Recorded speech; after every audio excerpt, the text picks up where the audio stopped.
about ideal family life. Okay, 7th canto, chapter 14, ideal family life. Quite important for people in the today's world to know the Vedic standard of family life. How a family person should be. It is very good for the people who are going to get married and who are already married. Uh, at least we should they should know the standard of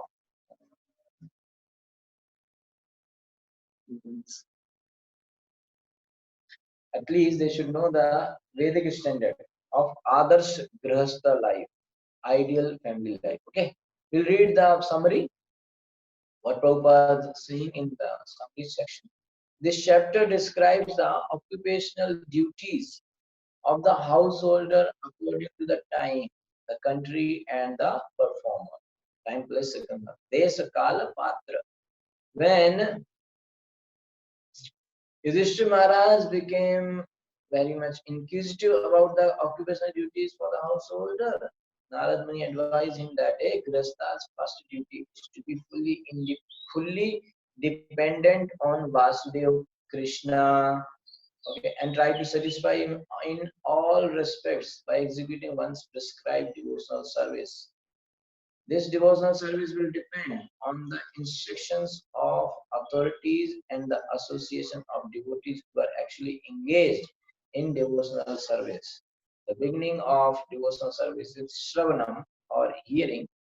One must hear from the mouths of realized souls. In this way, the Grihastha's attraction to his wife and children will gradually be reduced.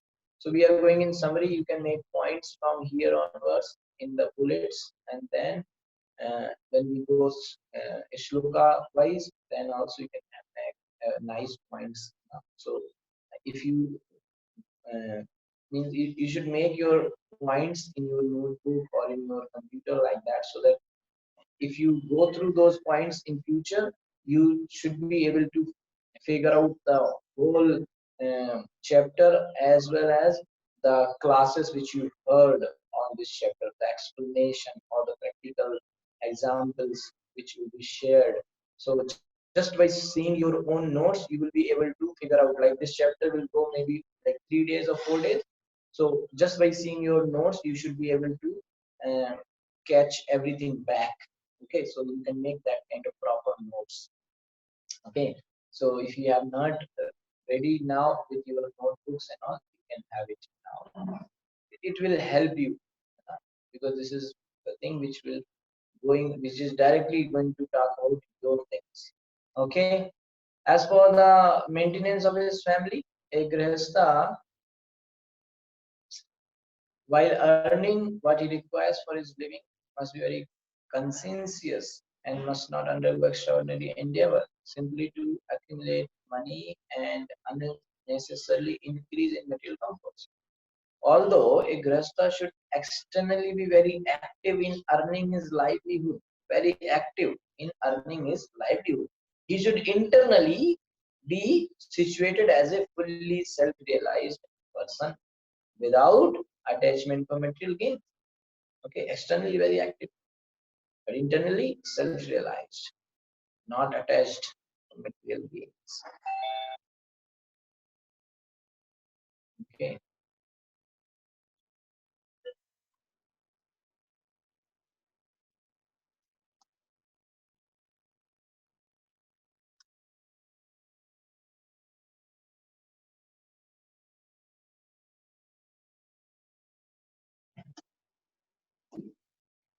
okay.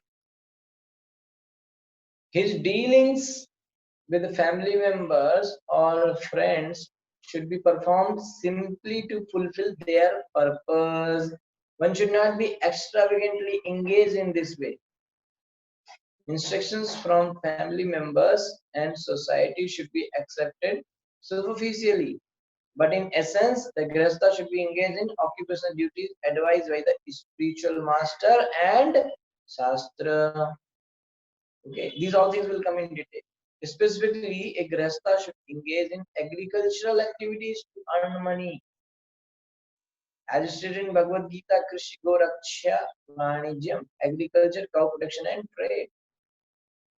These are the special duties of Grihasthas: agriculture, cow protection, and trade, business.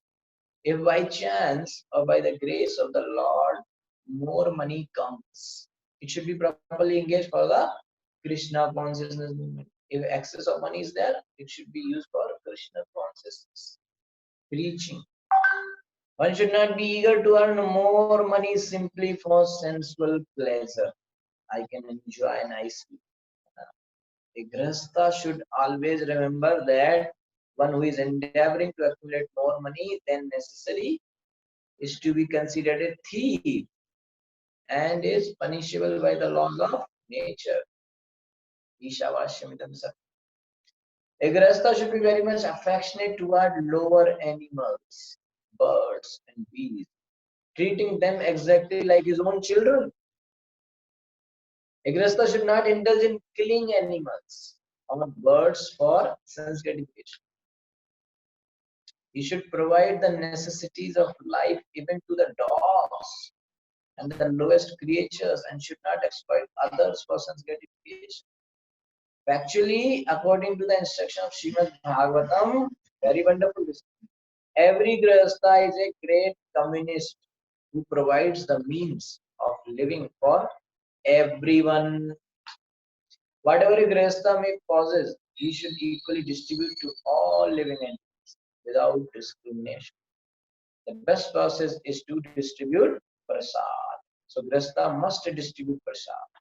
A Grihastha should not be very much attached to his wife. He should engage even his own wife in serving a guest with all attention. Whatever money a Grihastha accumulates by the grace of God, he should spend in 5 activities, namely worshipping the Supreme Personality of Godhead, receiving Vaishnavas and saintly person, distributing prasad to the general public and to all living entities, offering prasad to his forefathers, and also offering prasad to his own self. Okay. Grihastha should always be ready to worship everyone as mentioned above. The Grihastha should not eat anything not offered to Supreme Personality of Godhead, only prasad. As it is said in the Bhagavad Gita, Yagya Sishta Shinaha Santo Muchyante Sarva Kilvisha. The devotees of the Lord are released from all kinds of sins. Why? Because they eat food that is offered first for sacrifice.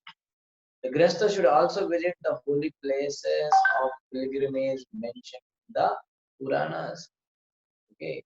In this way, he should fully engage in worshipping the Supreme Personality of Godhead Krishna for the benefit of his family, his society, his country, and humanity at large.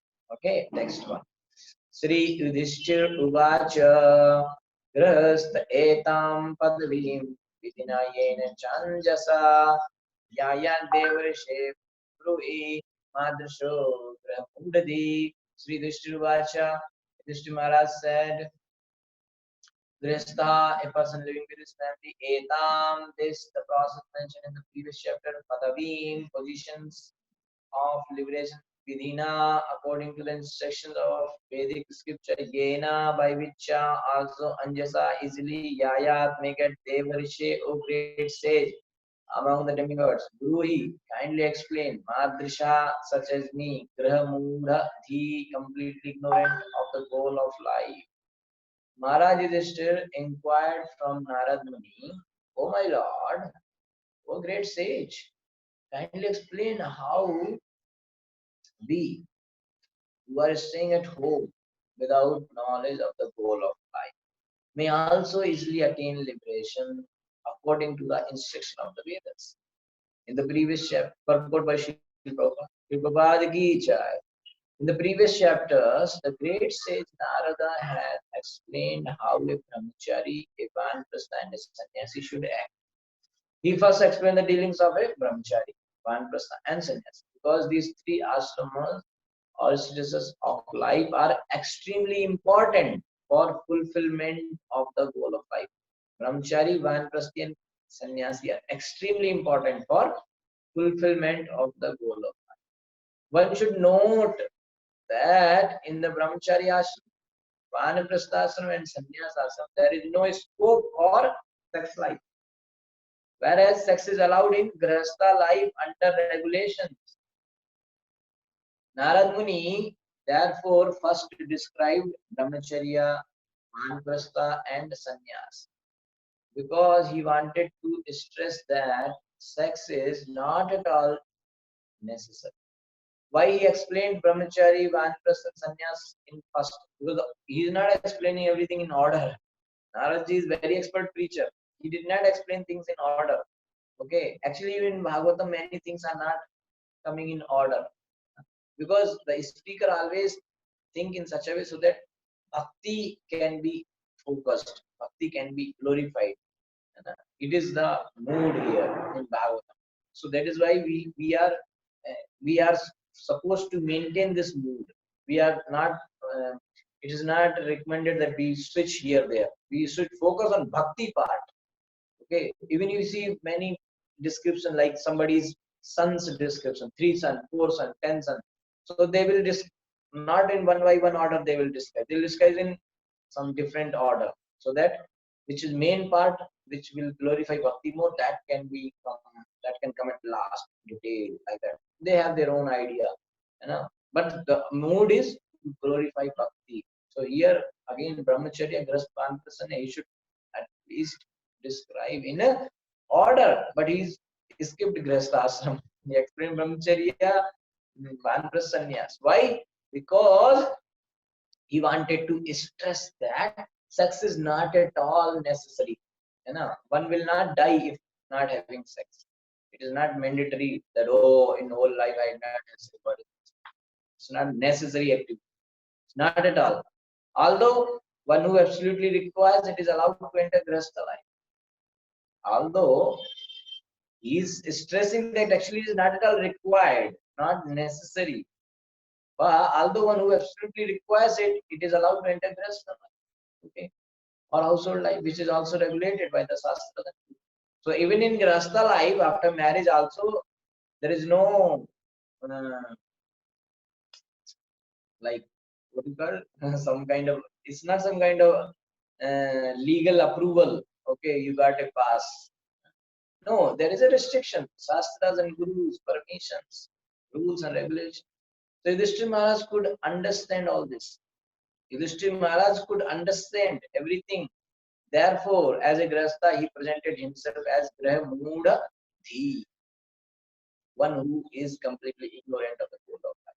But we should not think that Yudhishthira Maharaj is saying, I am foolish householder, I am. So Yudhishthira Maharaj is like fool only. No, he is saying like that. Why? Because he is representing other Grahasthas, normal Grahasthas. Yudhishthira Maharaj is devotee, Krishna's pure devotee, personal associates. Okay, that's why in previous chapter you may remember already Narad Muni said that Yudhishthira Maharaj, you are so fortunate. Krishna is just living with you all the time. The Supreme Personality of Godhead. Always he is living with you, eating with you, and you are walking with him. Same house you are living. So fortunate he is. Okay, but he is being humble, taking a humble position and requesting on behalf of all the Grahasthas who may not understand the real purpose of Grahastha life. So for their benefit, he is asking. Similarly, Arjuna, before starting Bhagavad Gita, he also asked behalf of all the jivas how one should perfect his human form of life. So similarly, how one being remaining in the Grahastha life, how one can perfect himself, how one can attain Krishna. So to know that, he is inquiring from Naradji on behalf of everyone. Okay. So we should not think that this Maharaj is fool or mudha. No, he is super intelligent. That's why he is and super intelligent and very, very merciful for benefit of all the jivas. He is asking such questions. Okay. So therefore, as a Grahastha, he presented himself as Grahamurti, but who is completely ignorant of that. A person who remains a householder in family life is certainly ignorant of life's goal. He is not very much advanced in intelligence. A person who remains a householder in family life is certainly ignorant of life's goal. He is not very much advanced in intelligence. As soon as possible, one should give up his so-called comfortable life at home and prepare to undergo austerity or tapasya. Tapo divyam putrika, according to the instruction given by Rishabdev to his sons, we should not create so-called comfortable situation, but must prepare to undergo austerity. This is ulta.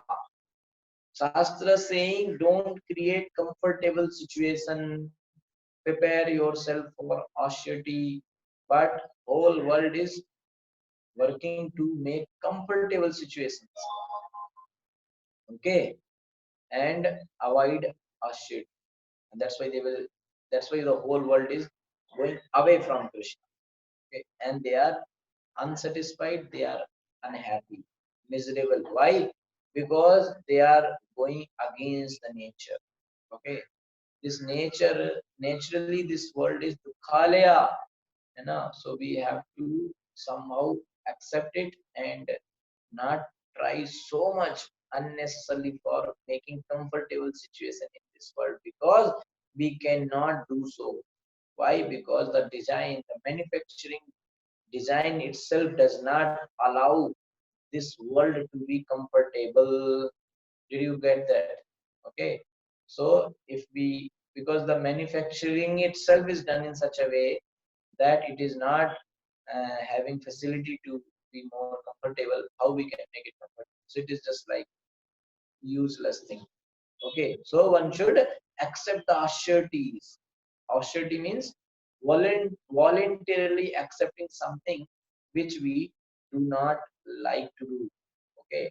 So accepting those austerities will make us strong, and we can perform bhakti, and we can please Krishna, and we can attain back home, back to Godhead.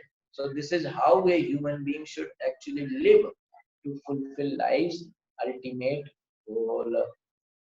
Okay, so Narad ji will answer Yudhishthira Maharaj's question now. Gre Sri Narad Vacha Gre Savastito Rajan Kriya Kurvanyathochita Vasudevarpanam Sakshat Upasita Mahamuni. Very wonderful shloka. Just to the point he is speaking now. Sri Narada Vacha. Now Sri Narada Muni replied, Greheshu at home, Avastita, staying a householder generally stays home with his wife and children. Rajan working Kriya activities, Kurvan performing Yathochita, suitable as instructed by the Guru and Shastra. Vasudeva unto Lord Vasudeva. Arpanam dedicating Saksha direct Vasudha worship. Mahamuni in the great devotees. Very important. Narad Muni replied, my dear king, those who stay at home as householders must act to earn their livelihood. One thing. And instead of trying to enjoy the results of their work themselves, they should offer these results to Krishna. Number two, they should offer the results of their work to Krishna, Vasudeva. Okay, Vasudeva Arpanam. How to satisfy Vasudeva in this life can be perfectly understood through the association of great devotees of the Lord. Number three. Okay, how to satisfy? First thing is a grasta must earn for his livelihood, because grasta cannot go and beg. Okay, grasta cannot live on charity. Okay, other threes are living on charity only. Brahmachari living on charity, going begging, getting donation, living on that. Vanprasthi on charity, sannyasi on charity. So who is that who is giving this charity? Grastas. Grastas are not supposed to ask for charity, but they are supposed to give charity. That is why, in one way, you can say that Grasta is very important position in society, because he is the one who is running other three society. So he is supposed to give charity. Okay, he should not go and ask. So he must earn something to for his livelihood. First thing. Second thing is, he should not think that he is the enjoyer of his work. Okay, he should not. I mean, he should offer the result of his activities to Krishna, Vasudev, and third thing, how to satisfy. Now he should. Second thing is saying one should try to satisfy Vasudev Krishna. So how I can learn that? How to satisfy Vasudev? From where? How a person can learn that? So can be perfectly understood through the association of great devotees. So one should go into the satsang. The format for Grihastha life should be dedication to the Supreme Personality of Godhead. Okay, this is the format.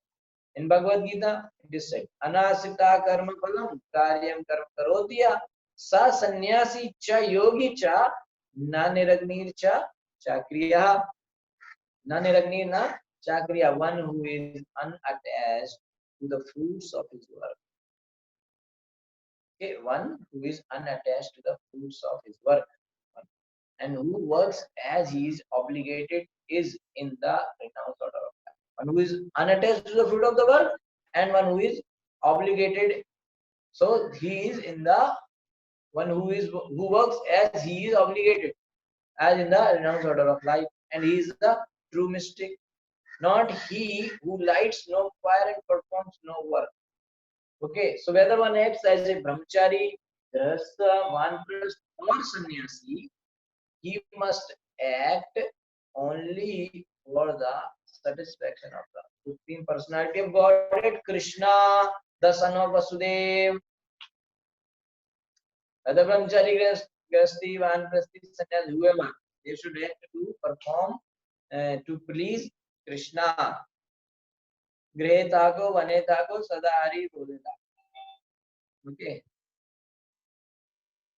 this should be the principle for everyone's life. Narad Muni has already described the principles of life for a brahmachari, vanprastha, and sannyasi, and now he is describing how a prastha should live. The basic principle is to satisfy the Supreme Personality. So for whoever it is, the basic principle, whether brahmachari, grahastha, vanprastha, whoever he may be, the basic principle is samsiddhir haritoshnam. Okay, Vasudev, Krishna should be happy. This is the basic principle. Now this is the baseline, you can say. Now everything will go around this principle. Okay, we cannot move any. There may be a very big rule, but if that rule is opposing from this main principle, which is pleasing to satisfy Krishna, then we can leave other rules. The first, the baseline, what you can say, like there is a sometime in the road you may see, one pole is there. In that pole there are a lot of threads going here, there a lot of connection, so whatever it may be, but this thing will remain same, and that is pleasing Supreme Personality of Godhead, Krishna. The science of satisfying the Supreme Lord can be learned as described here, Sakshat Upasit Mahamuni. And how to satisfy Krishna? Now this is the question. Okay, so from where we can learn? Sakshad Upasit Mahamuni. Okay, can be learned in the association of great devotees. The word Mahamuni refers to great saintly persons or devotees. Saintly persons are generally known as munis or thoughtful philosophers concerned with transcendental subject matters. And Mahamuni refers to those who have not only thoroughly studied the goal of life, but who are actually engaged in satisfying the Supreme Personality of Godhead, Vasudeva. Okay, so generally Muni means thoughtful people, philosophers who are uh, discussing about transcendental subject matter. But Mahamuni word has come here. Mahamuni means they have not only thoroughly studied the goal of life, theoretically knowledge, but also they are practically engaged in satisfying. They are actually they know how to satisfy Krishna, but they are not only having the theoretical knowledge, but they are also engaging themselves in practical service. In practicality, they are satisfying Krishna. They are engaged in satisfying Krishna. Vasudeva. So these persons are known as devotees. Okay, these persons are known as devotees. Unless one associate with devotees, so now we got the definition of devotee. He's theoretically also no, he practically also engaged in satisfying Krishna. So unless one associate with devotees, one cannot learn the science of Vasudeva Arpana. Okay, Vasudeva Arpana means dedicating one's life to Vasudeva Krishna, the Supreme Personality of Godhead. One cannot learn this, how to dedicate our life to Krishna. We can never learn if we do not associate the devotees of Krishna. So, how to dedicate my life to Krishna? This can be learned only from the devotees of Krishna. Okay. In India, the principles of this science were followed strictly. Even 50 years ago, I saw that in the villages of Bengal and the suburbs of Calcutta, people engaged in hearing Srimad Bhagavatam daily when all their activities ended, or at least in the evening before going to bed. Everyone would hear the Bhagavatam. Bhagavad classes were held in every village, and the